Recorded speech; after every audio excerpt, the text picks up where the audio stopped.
من يهد الله فلا مضل له ومن يضلله فلا هادي له ونشهد أن لا إله إلا الله وحده لا شريك له ونشهد أن سيدنا وسندنا ومولانا محمدا صلى الله عليه وسلم فقد قال الله تبارك وتعالى في القرآن المجيد والفرقان الحميد أعوذ بالله من الشيطان الرجيم بسم الله الرحمن الرحيم واعبدوا الله ولا تشركوا به شيئا وبالوالدين إحسانا وبذي القربى واليتامى والمساكين والجار ذي القربى والجار الجنب والصاحب بالجنب وابن السبيل صدق اللہ العظیم۔ میرے محترم بزرگوں اور دوستوں، ماہ ربیع الاول کا مہینہ چل رہا ہے۔ اس ماہ مبارک کے اندر میرے اور آپ کے آقا تاجدار مدینہ رحمت دو عالم صلی اللہ علیہ وسلم کی ولادت مبارکہ ہوئی ہے، اور نبی علیہ الصلوۃ والتسلیم اور ان کے رفقا، ان کے صحابہ ہی ایک ایمان والے کے لیے آئیڈیل اور نمونہ ہے۔ قرآن کہتا ہے لَقَدْ كَانَ لَكُمْ فِي رَسُولِ اللَّهِ أُسْوَةٌ حَسَنَةٌ، کہ آئیڈیل اور نمونہ اگر ہے آپ کے لیے تو نبی علیہ الصلوۃ والتسلیم کی ذات میں ہے۔ آپ کو زندگی گزارنے کا طریقہ فلمی ایکٹرز نہیں بتائیں گے، آپ کو زندگی گزارنے کا طریقہ سیلیبریٹیز نہیں بتائیں گے، آپ کو زندگی گزارنے کا طریقہ آپ کے اسکول ٹیچرز نہیں بتائیں گے، آپ کی کمپنی کے مالک نہیں بتائیں گے، کیونکہ معلم اول اگر کوئی ذات ہے، کوئی استاذ اول کوئی ذات ہے تو رحمت دو عالم صلی اللہ علیہ وسلم کی ذات اقدس ہے۔ خود نہ تھے جو راہ پر اوروں کے ہادی بن گئے، خود نہ تھے جو راہ پر اوروں کے ہادی بن گئے، کیا چیز تھی جس نے مردوں کو مسیحا کر دیا۔ میرے محترم بزرگوں اور دوستوں، اللہ رب العزت نے نبی علیہ الصلوۃ والتسلیم کو اس دنیا کے اندر جو تولد فرمایا ہے، انسان کے رہنمائی کے لیے، انسان کی رہبری کے لیے۔ اور میرے دوستوں، آگے چلتے ہوئے میں آپ حضرات کو یہ صراحت کر دوں کہ اللہ رب العزت نے نبی علیہ الصلوۃ والتسلیم کی کو جو دنیا کے اندر تولد فرمایا، جو مبعوث فرمایا، صرف اور صرف اس لیے نہیں کہ نبی صلی اللہ علیہ وسلم لوگوں کو قرآن سکھائے، لوگوں کو نماز سکھائے، لوگوں کو دین سکھائے، نہیں میرے دوستو، اللہ کے نبی علیہ الصلوۃ والتسلیم نے انسان کو انسانیت سکھلائی ہے، انسان کو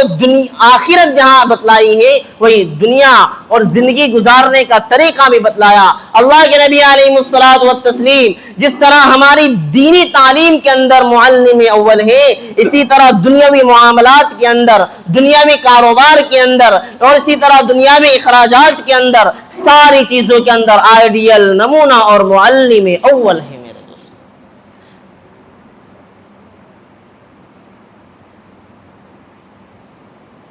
اللہ کے نبی علیہ الصلوۃ والتسلیم کی سیرت مبارکہ کو ہم پڑھتے نہیں، اللہ کے نبی علیہ الصلوۃ والسلام کی زندگی سے واقفیت ہے نہیں، اس وجہ سے میرے دوستوں آج دین اسلام سے ہمیں ہمارا گہرا اور وافر تعلق نہیں ہے۔ اللہ کے نبی علیہ الصلوۃ والتسلیم کی سیرت مبارکہ کے ایک ایک پہلو کو اگر ہم دیکھیں، ایک ایک پہلو کو اگر پرکھیں تو پتہ چلتا ہے۔ قرآن کی آیت جو میں نے آپ حضرات کے سامنے صراحت کے ساتھ پڑھی ہے، اللہ قرآن کے اندر فرماتا ہے وَاعْبُدُوا اللَّهَ